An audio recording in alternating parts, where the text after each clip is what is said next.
আসসালামু আলাইকুম সবাইকে। আমার ব্যালকনি গার্ডেন ইউকে থেকে আপনাদেরকে আরেকবার স্বাগতম। খুব চটজলদি দেখিয়ে দেব, আসলে বেশি কিছু নেই, যেহেতু একটা আঙ্গুরের থোকা আছে আমার, দেখাচ্ছি কিছুক্ষণের মধ্যে, সেটা হারভেস্ট করব আজকে।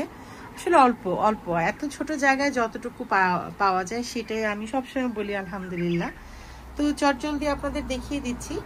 এটা আমার শিমের পট, এটার মধ্যে মাশাআল্লাহ 4টা শিমের গাছ ছিল। একদম নিচ থেকে দেখাই, এই আমি 2-3 দিন আগে 4টা না 5টা শিম হারভেস্ট করেছি।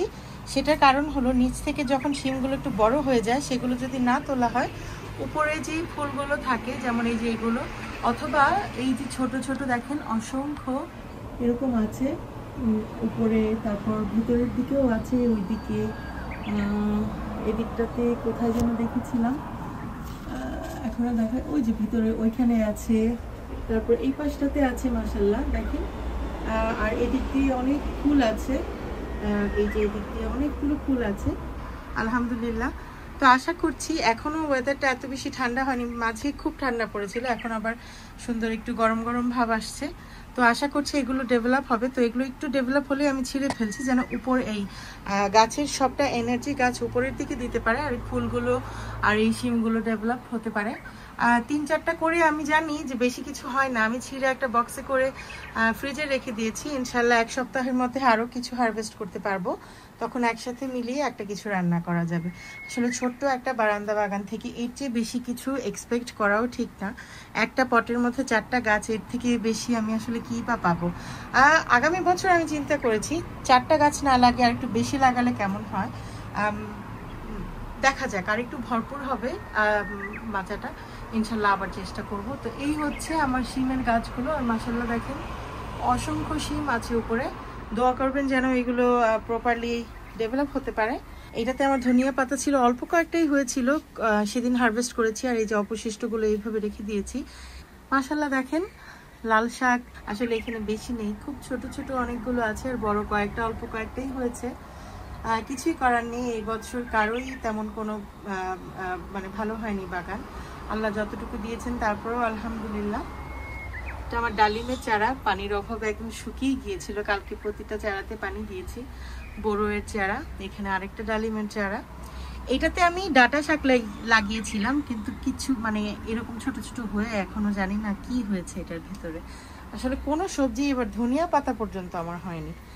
এটা হচ্ছে আমার আঙ্গুরের প্ল্যান্টার, এখানে ছোট্ট একটা থোকায় 3টা আঙ্গুর এখনো ঝুলছে, এগুলো লাল আছে, কিন্তু উপরের যে এই যে ঝোপাটা রোদের আলোর এগেনস্টে, এর জন্য কতটুকু বোঝা যাচ্ছে জানি না। দেখেন ওই আঙ্গুরটা আজকে ছিঁড়ে ফেলবো, ওটা কালো হয়ে গেছে, সুন্দর কালো রং এসে গেছে আলহামদুলিল্লাহ। দেখেন আমার এখানে যে 2টা লাউয়ের গাছ আছে এই পটটাতে, আঙুরের পটের পাশে, এটার মধ্যে 2টা মিষ্টি কুমড়ার গাছ আর 2টা লাউয়ের গাছ। মিষ্টি কুমড়া তো কিছুই হয়নি, কিন্তু লাউ দেখেন কিছুদিনের গরম পেয়ে একটু বড় হচ্ছে, এখনো নিচটা পচেনি, তো আমি আশাবাদী ইনশাল্লাহ এটা যদি একটু বড় হয়। এটা হচ্ছে ছোট গোল লাউ যেটা, সেটা।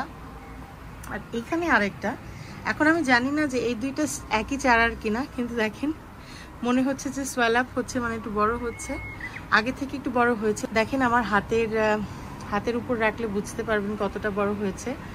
আমি আর ব্যাগিং করিনি, আমি এইভাবেই রেখে দিয়েছি যে যতটুকু একা একাই ডেভেলপ হতে পারে। আর এই বেগুনের চারাগুলো তো দেখেন, এটা সবচেয়ে ছোট চারাটা, ইন্ডিভিজুয়াল একটা পটে যেটা, এটাতে অনেকগুলো ফুল আসছে। আমি জানি না আসলে কতদূর হবে, ঠান্ডা পড়ে গেছে, এখানে ফুল আসছে, এগুলো ফুল বড় ছিল, তারপর হয়তো টিকে গেছে, কারণ আমি টাচ করলে এটা কোনো কিছু মানে ঝরে পড়ছে না। এটাতে অনেকগুলো ফুল আছে। তো এই প্ল্যান্টারটাতে 2টা গাছ বেগুনের, অসংখ্য ফুল আসছে, দেখা যাক কতদূর কি হয়।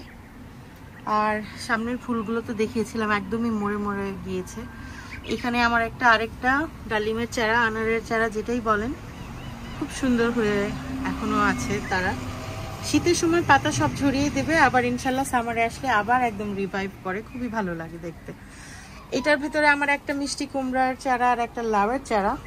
তো এই লাউ গাছটার মধ্যে আসলে এই পটটা সবচেয়ে বেশি রোদ পায়, কারণ রোদটা যখন আসে সরাসরি এটার মধ্যে আসে।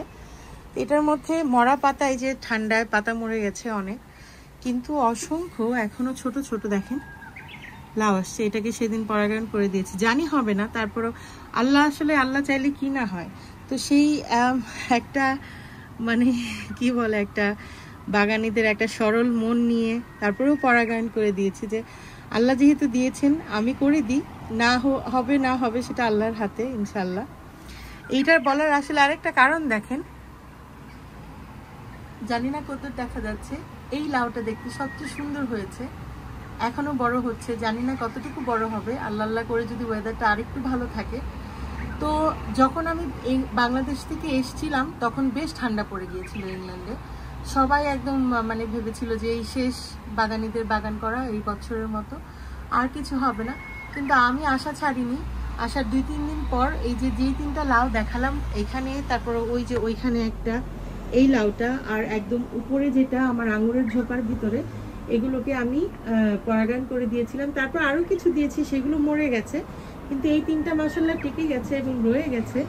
তো আসলে আল্লাহ চাইলে কি না হয়, সেই জন্য ইনশাল্লাহ আপনারা আশাবাদী থেকে সবসময় আল্লাহর নাম নিয়ে আল্লাহর উপর তাওয়াক্কুল করে চেষ্টা করবেন, দেয়ার মালিক আল্লাহ আসলে।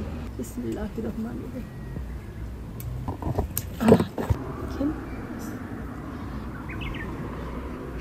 খুবই মানে না, আসলে দেখে মনে হচ্ছিল যে কালো হয়ে গেছে, কালো হয়নি, কালো রংটা আসতে পারেনি এখনো, আমি ছিঁড়ে ফেলেছি। কারণটা দেখেন, এই যে এরকম আঙুরটা যদি জুম আউট করে দেখায়, আঙুরগুলো কয়েকটা এরকম শুকিয়ে যাচ্ছে, আর আমার কাছে এই যে দেখেন, যেমন এটা কয়েকটা এরকম শুকিয়ে যাচ্ছে, তো আমার কাছে মনে হচ্ছিল যে হয়তো আর তারা ডেভেলপ হবে না, হয়তো আর রং ধরবে না, এরকম লাল লালই থাকবে। যদিও আঙুরের যেই গাছটা ছিল, গাছের যেই মোড়কটা ছিল সেটার মধ্যে কালো রঙের দেয়া ছিল, কিন্তু হয়তো এটা এরকম লালই হবে, এই জন্য আমি ছিঁড়ে ফেললাম।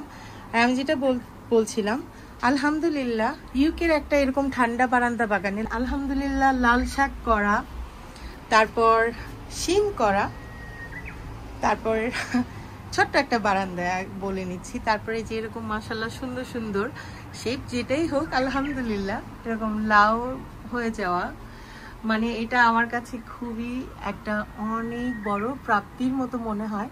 আর এখন তো মাশাআল্লাহ আঙুরও হয়ে গেছে। তো এই হচ্ছে আলহামদুলিল্লাহ, আমি হ্যাপি গার্ডেনার।